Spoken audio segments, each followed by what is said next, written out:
Dear student, ये law of math section topic है हमारा नेक्स्ट। ये 10th केमिस्ट्री चैप्टर नंबर 1 और उसका तीसरा आज का लेक्चर है।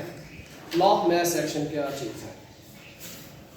लॉ ऑफ मैथ सेक्शन बुनियादी तौर पे रिएक्शंस की स्पीड को एक्सप्लेन करने के लिए पेश किया गया है। देखा यह गया है कि कुछ रिएक्शंस बड़े फास्ट होते हैं, वो with in few seconds, Chand seconds के अंदर कंप्लीट हो जाते हैं।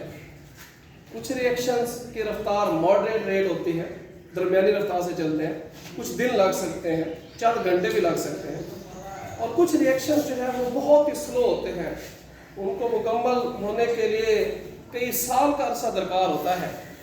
तो इसका मतलब है कि मुख्तलिफ रिएक्शंस की स्पीड मुख्तलिफ होती है। तो किसी रिएक्शन की स्पीड किस चीज़ के ऊपर डिपेंड करती है? कुछ रिएक्शंस क्यों इतने तेज होते हैं और कुछ क्यों इतने स्लो होते हैं, इस चीज़ को एक्सप्लेन करने के लिए ये लॉ ऑफ मैथ सेक्शन पेश किया गया है। Law of math section basically दो साइंटिस्ट ने पेश किया जिनका नाम गुल्डबर्ग और वेग है। तो 1869 के अंदर ये लॉ पेश किया गया है। ये लॉ ये कहता है किसी भी शय के रिएक्ट करने का रेट का मतलब यहाँ पे रफ्तार है, किसी भी शय के रिएक्ट करने का रेट उस शय के एक्टिव मास के डायरेक्टली प्रोपोर्शनल होता है। एक तारीफ ये भी है, दूसरी एक और भी तारीफ लिखी गई है, किसी रिएक्शंस का रेट यानी किसी रिएक्शंस की रफ्तार रिएक्ट करने वाली अशिया के एक्टिव मास के हासिल ज़रब के डायरेक्टली प्रोपोर्शनल है। हम ये भी कह सकते हैं किसी रिएक्शंस का रेट जो है, किसी रिएक्शंस की रफ्तार वो हकीकत में किस पर डिपेंड कर रही है? उस शय के एक्टिव मास के ऊपर डिपेंड कर रही है। जैसे हम पंजाबी में कहते हैं जितना गुड़ उतना मिठा, ये लॉ ये कहता है जितना एक्टिव मास ज्यादा होगा उतनी उसकी रफ्तार ज्यादा होगी। अब एक्टिव मास का जो है वो मतलब क्या है?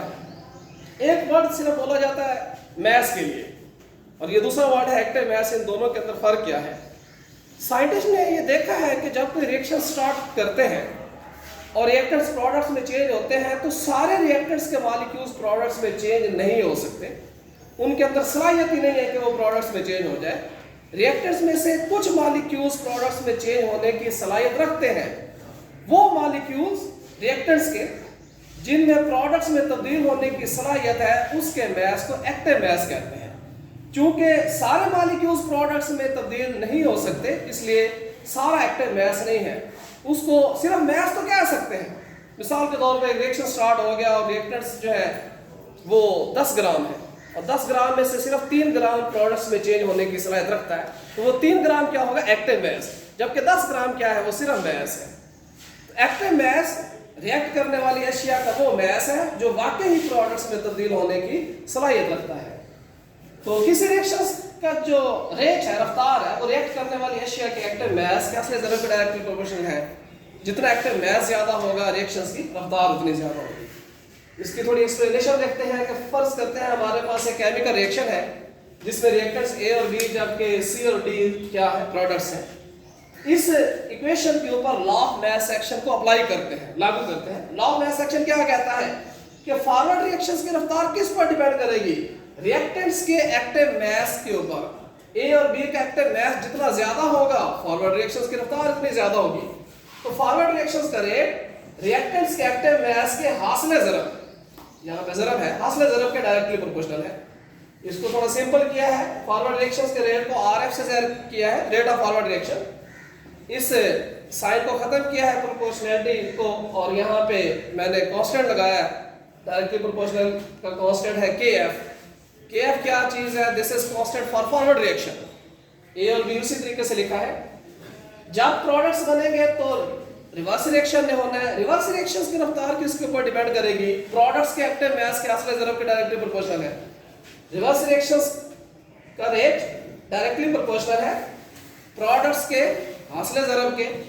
या रिवर्स रिएक्शंस को मैंने आर और स्मॉल आर से ज़ाहिर किया है, रेट ऑफ रिवर्स रिएक्शन। यहाँ के एफ ये rate constant for forward reaction है, K R rate constant for reverse reaction है। इसको ऐसे लिख दिया। हम ये जानते हैं कि इक्विलिब्रियम की हालत में फॉरवर्ड और रिवर्स रिएक्शंस की रफ्तार बराबर हो जाती है। आर एफ और आर आर की वैल्यू सेम है। इन दोनों की ये वाली वैल्यू उठा के मैंने इसके अंदर पुट कर दी है। यहां से कांस्टेंट को मैंने एक साइड पे कर दिया है और मोलर कंसंट्रेशंस को मैंने एक साइड पे कर दिया है। तो KF ओवर KR बराबर है CD और AB की मोलर कंसंट्रेशन को नीचे डिवाइड कर दिया। KF और KR दोनों कांस्टेंट हैं, ये दोनों कांस्टेंट मिलकर एक नया कांस्टेंट बना देते हैं जिसका नाम है KC। KC को इक्विलिब्रियम कांस्टेंट कहा जाता है। जब भी दो कांस्टेंट डिवाइड हो तो एक नया कांस्टेंट आता है। फॉर एग्जांपल मैं कहता हूं जी 10 एक कांस्टेंट है, 10 में सारी जिंदगी 10 ही रहना है, उससे कोई 9 या 11 नहीं पढ़ सकता। 5 भी कांस्टेंट है, दोनों पे डिवाइड करें तो 2 भी क्या है कांस्टेंट। दो कांस्टेंट जब भी डिवाइड हो तो एक नया कांस्टेंट आता है। यहां पे वो नया कांस्टेंट KC है, इक्विलिब्रियम कांस्टेंट। तो KC किसके बराबर है? ये products of molar concentration of reactants to the products of molar concentration of products.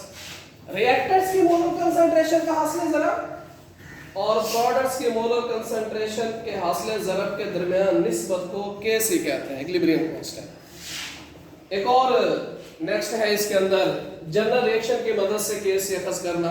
यहाँ पे ये टॉपिक कंप्लीट हो गया लॉ ऑफ मैथ सेक्शन। ये नेक्स्ट है अगर कभी पेपर में आ जाए। फर्ज करते हैं कि हमारे पास एक जनरल रिएक्शन है जिसके अंदर रिएक्टेंट्स A, B और प्रोडक्ट C और D है। जबकि मैंने यहाँ पे स्मॉल A, B, C और D को इस्तेमाल किया है जो कि रिएक्टेंट्स और प्रोडक्ट्स की मोल्स की तादाद को ज़ाहिर करता है। क्या मतलब? फॉर एग्जांपल मैं एक रिएक्शन लिखता हूँ जो नाइट्रोजन और हाइड्रोजन ये मिलकर अमोनिया बनाते हैं NH3। बैलेंस करने के लिए नाइट्रोजन 2 है तो इसको 2 से ज़रब देगी, हाइड्रोजन 6 हो गया तो इसको 3 से ज़रब देगी। इस यहाँ पे कुछ नहीं लिखा तो इट्स मीन 1 है। नाइट्रोजन के मोल्स कितने हैं? 1। हाइड्रोजन के मोल्स 3 और अमोनिया के मोल्स कितने हैं? 2। तो ये जो मोल्स की तादाद है इसको यहाँ पे फर्ज किया गया है। ये कोई भी नंबर हो सकता है 1 2 3 4 A, B, C और D है। ये रिएक्टेंट्स और प्रोडक्ट्स के मोल्स की तादाद को ज़ाहिर करता है। तो अब इस इक्वेशंस के मुताबिक लॉ ऑफ मास एक्शन क्या हो गया था? लॉ ऑफ मास एक्शन कहता है कि फॉरवर्ड रिएक्शंस का रेट रिएक्ट करने वाली अशिया या रिएक्शंस का रेट रिएक्ट करने वाली अशिया के हासिल ज़रब के डायरेक्टली प्रोपोर्शनल होता है जबकि रिएक्टेंट्स के मोल्स की तादाद, ये जो मोल्स की तादाद है उनको मोलर कंसंट्रेशन का कुव्वतनुमा बना दिया जाए।